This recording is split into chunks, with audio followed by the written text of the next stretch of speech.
Real, it's me, Seven Heaven, coming to you one more time with a video. I have no rights to the video or the music. It's only for educational purposes only. That's it. Let's get into it, Israel. This also includes some A-list celebrities and musicians. How many of you have seen the documentary called They Sold Their Souls for Rock and Roll? It's basically a film about how demon spirits are the masters behind some of the top musicians and how this is set up to influence our youth. And I want to discuss this because there is nothing new under the sun. And these spirits have been doing the same thing for thousands of years.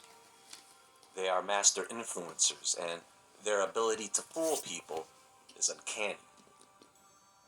For this presentation, I'm going to focus mainly on magicians as an example, and the most impressive tricks that are commonly performed by illusionists or magicians: mind reading, invincibility, levitation, teleportation, and transposition. I do believe that sometimes what you are seeing is not just a mere trick or illusion, but real magic.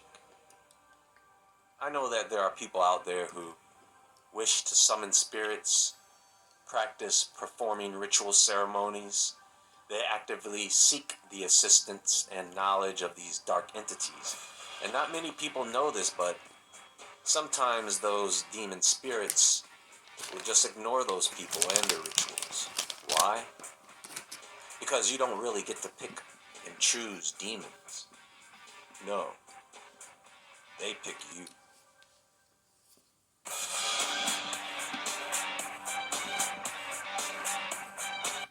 Men.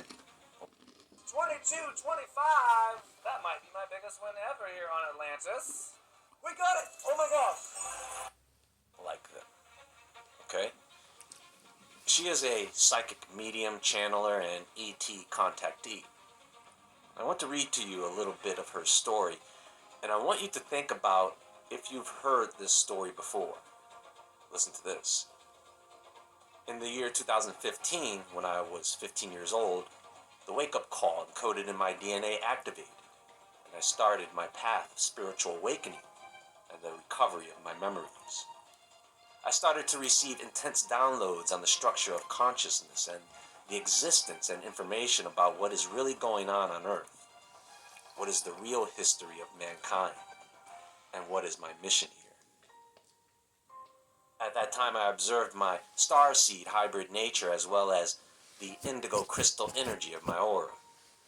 I started to experience strongly the awakening of my psychic abilities and ancient knowledge, activated DNA codes placed by other beings, remembered by my hybrid genetic implants and my role in the first contact event. I was starting to be visited by ED entities, guides. That's why it's not good to conjure up evil spirits or dead people, because you never know when you may be conjuring up evil spirits and demonic spirits, Israel. That's just like you going to play with a Ouija board when you know you opening up a portal for spirit, for demons and familiar spirits to come into you or to come to where you are. It's not really good to do that. But we have hard-headed people that choose not to listen, and they wonder why they're being attacked. Counterparts, and star families. I would meet them in the dream time. I would travel to their planet. I would recall some of my ET and Earth past lives.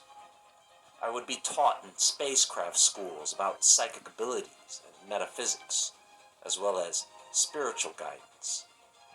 I would also start to experience consciously my contribution to the hybrid programs. After an intense sexual encounter with my Palladian counterpart, and after meeting my alien hybrid children on ships, I have currently left the gray hybrid programs, and I am only working now with the ones created by humanoid ETs, which are not agenda-based, contrary to the others.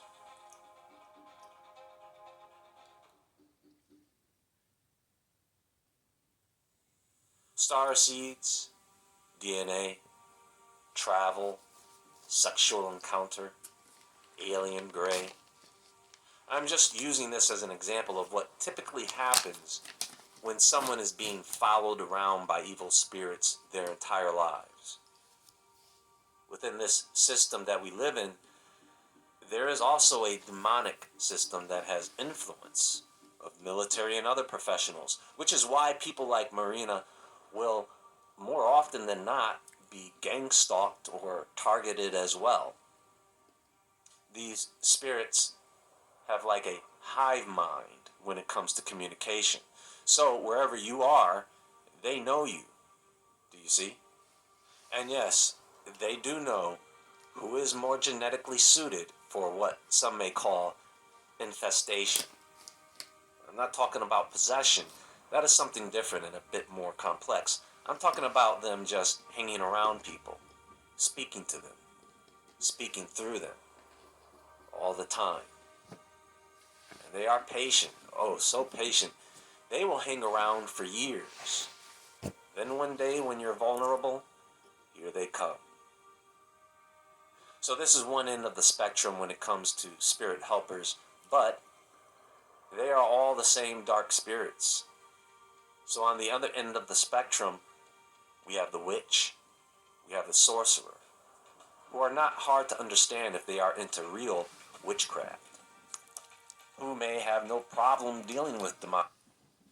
You see, Israel, these are the fallen that came down to taught the women, and the women are men, conjuring spirits, witchcraft, sorcery, so taught them about the celestial stars, how to make weapons, how to do a lot of different stuff. Israel, only, I mean, it could be certain things that Israel we don't even know about, but we know for what we see in the book of Enoch, the book of Jubilee, in the book of Jasher. But they taught them things that they shouldn't have known. So, like I said, you open yourself up when you messing around with familiar spirits and with demons. Spirits, more so in private, but in public, we have the musician, actors as well, sometimes artists and engineers, and we have the magician. You see, magicians will often demonstrate their existence. Get it? Demonstrate? Anyway, the reason I am presenting all this is because I want to warn you. Because witchcraft is going to spread out. It is going to increase. New cults are going to form, mainly due to an increase in UFO talk and phenomena, and cosmic phenomena, which is going to drive people into a new kind of worship. I'm telling you, this is going to happen. It has already begun. I believe in good spirits. It wouldn't make sense to believe that only evil spirits exist. But I also believe that what people are interacting with are mostly evil spirits, as good spirits are just doing their job. Do you see? Good spirits do what they are supposed to do. With that said, these evil spirits are not entertainers. Manny P. Hall, the Canadian author, lecturer, mystic, discusses the magician. Some understanding of the intricate theory and practice of ceremonial magic may be derived from a brief consideration of its underlying premises. First, the visible universe has an invisible counterpart, the higher planes of which are peopled by good and beautiful spirits. The lower planes, dark and foreboding, are the habitation of evil spirits and demons under the leadership of the fallen angel and his princes. Second, by means of the secret processes of ceremonial magic, it is possible to contact these invisible creatures and gain their help in some human undertaking.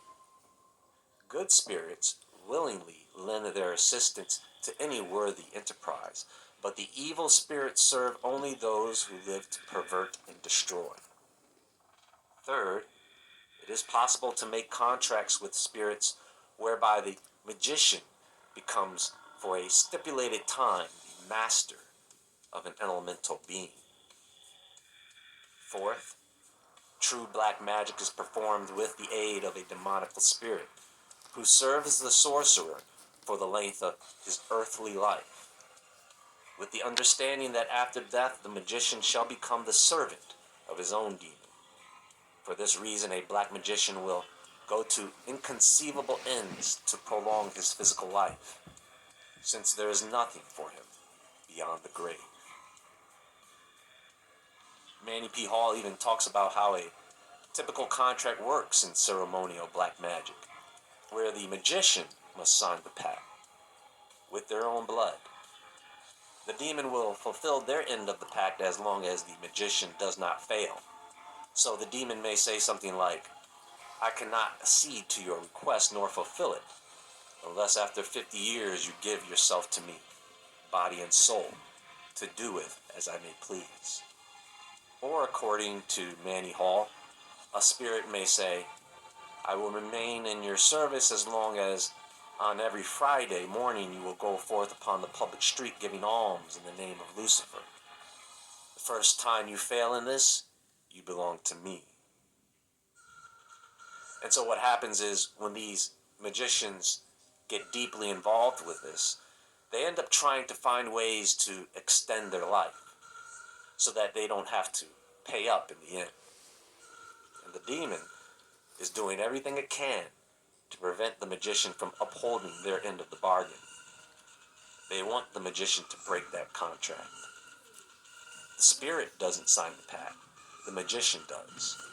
So if the spirit breaks the contract, nothing happens, but if the magician breaks the contract, all bets are off, and the spirit could end up just getting rid of them. Some magicians may make a pact where they have to bring a human soul as an offering to the Prince of Demons. If the magician does not, then they forfeit their own soul. And they have to do this every year.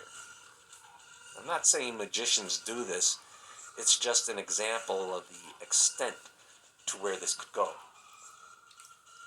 There is a magician named Stephen Frame, aka Dynamo.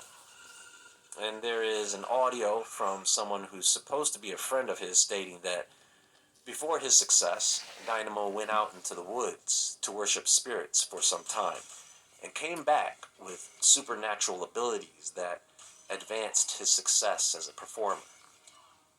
Now, some people will say, well, demons don't exist, so no. Dynamo doesn't use demons, and neither does any other magician. And there are some magicians who will say, of course not. We don't use demons. It's just a trick. It's not real. Well, here's the thing. There are occultists and magic practitioners who know about demonology, and they know by watching the performances of some of these magicians, they know the names of the demons that are being used. Now, I would never recite or name these demons here or in private, but some people who have watched Dynamo can tell you that he is probably using several demons for his acts, such as the spirits that can put a genie in a bottle, placing objects inside of things. There is another spirit for the levitation tricks. There is something called transposition, where the spirit takes two objects and makes them trade places. They can also teleport objects, which is why in an infestation, let's say someone has one of these spirits in their home, it may teleport small objects, and people find their keys missing, their lighters, necklaces, and other small objects go missing and then end up somewhere out of the way where you couldn't have possibly placed it. If a magician did summon a spirit to assist in their performances, they only have to do that once. They don't have to keep invoking the spirit.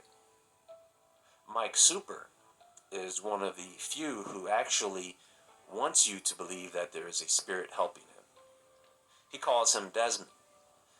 And he says, hey, Desmond has been around him his whole life. And if Desmond doesn't show up, there is no magic show.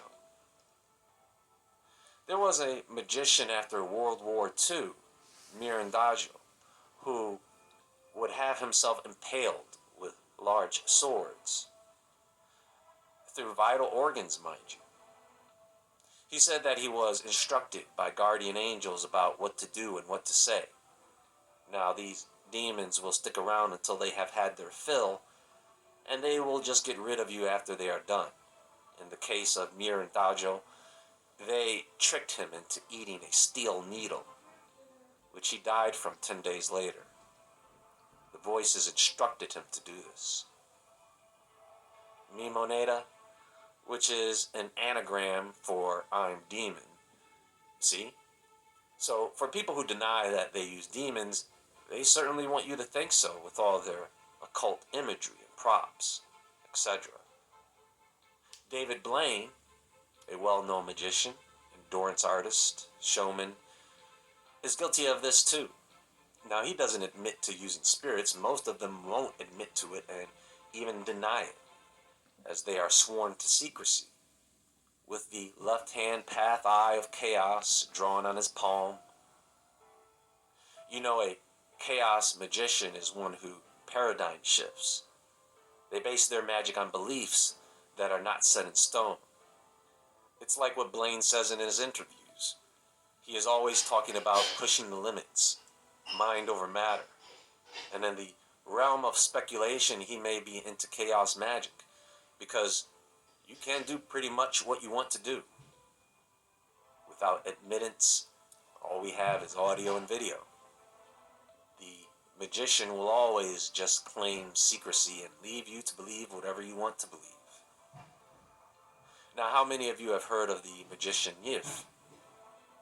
Now, this guy seems to be in the habit of recreating biblical wonders, such as parting water, turning water into wine, pulling bread out of nowhere. And some would say this is done to misrepresent people like Jesus and Moses as just mere magicians.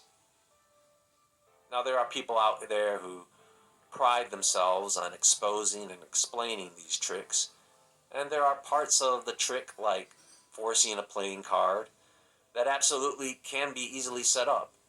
However, the highlight of the trick, the prestige, is often awfully explained. You have the pledge, the turn, and then the prestige. And when you hear someone explain a trick, you think to yourself, well, that is one way the trick could be done, but that is not exactly what you witnessed. Sometimes those explanations don't make any sense in their complexity. You still have questions. There is an interesting video series out called Demon Magicians. You may be able to find it on YouTube.